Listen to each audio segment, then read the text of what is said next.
বড় বড় করে লেখা আমার বাজে কাউন্সিলর চাই, তোরা যে যা বলিস ভাই, আমাদের ধূপগুড়ি পুরো নির্বাচন চাই।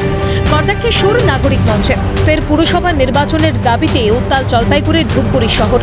রবিবার সকাল থেকে ধূপগুড়ি মহকুমা নাগরিক মঞ্চের তরফে শহরের একাধিক প্রান্তে পোস্টার লাগিয়ে প্রতিবাদ জানানো হয়।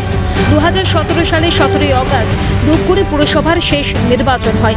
তারপর থেকে দীর্ঘ 8 বছর গড়িয়ে গেলেও নির্বাচন হয়নি। এরপর থেকে শাসক শিবিরের তরফে গঠিত 5 সদস্যের প্রশাসক বোর্ডে পুরো প্রশাসন চালাচ্ছে। রবিবার প্রশাসক বোর্ডের 4র্থ বর্ষপূর্তির দিনেই ক্ষুব্ধ শহরবাসী পথে নেমে নির্বাচনের দাবি তোলেন।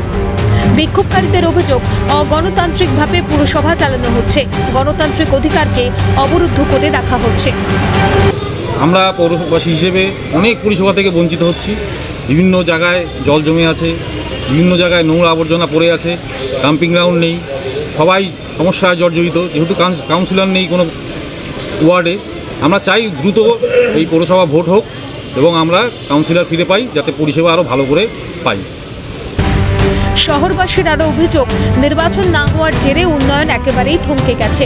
নোংরা আবর্জনা স্তূপ, ভাঙাচোরা নিকাশি ব্যবস্থা, ডাম্পিং গ্রাউন্ডের অভাব ও সরকারি পরিষেবা না মেলায় নাজেহাল হতে হচ্ছে সাধারণ মানুষকে।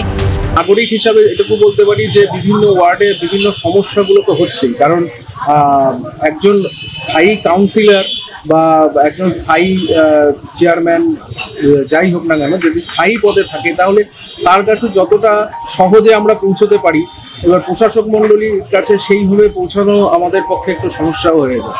ঠিক করবে, কিন্তু নাগরিকদের যে ন্যূনতম যে চাহিদা, সেই চাহিদাগুলো পূরণ করার জন্য অবশ্যই ভোটটা হওয়া প্রয়োজন। ধূপগুড়ির গণতন্ত্রের ইতিহাসে কালো দিন তোপ গেরুয়া শিবিরের। আমরা আরও কবে শব্দ শুনেছিলাম, ধূপগুড়ির গণতন্ত্রের ইতিহাসে আজকে একটা কালো দিন। কারণ হচ্ছে 2017 সালে পৌর ভোট হওয়ার পর আজকে 2025 সাল, অর্থাৎ 22 সালে ভোট হওয়ার কথা ছিল, সেই ভোট হয়নি। আজকে প্রায় 3 বছর অতিক্রান্ত হয়ে গেল। সেই ক্ষেত্রে জনসাধারণের মৌলিক অধিকারের দাবি যে গণতন্ত্র, সেই ভোটাধিকার প্রয়োগ না করে গায়ের জোরে জোর করে বলপূর্বক তৃণমূল কংগ্রেস আজকে প্রশাসক বসিয়ে আজকে ধূপগুড়ি মানুষের সাথে প্রতারণা করছে। পাল্টা সাফাই শাসক শিবিরের।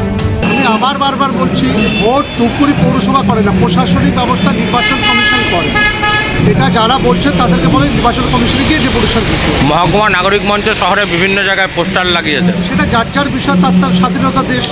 বাংলায় তো গণতন্ত্র আছে, যেখানে মানুষ বলার সুযোগ পায়। অন্য জায়গায় তো মানুষ বলতে লাঠির বাড়ি খায়। এটাই ডিফারেন্স বাংলার অন্য অন্য রাজ্যে। অবিলম্বে ধূপগুড়ি পুরসভা নির্বাচনের দিনক্ষণ ঘোষণা না করা হলে আগামী দিনে বৃহত্তর আন্দোলনের হুঁশিয়ারি দিয়েছে নাগরিক মঞ্চ।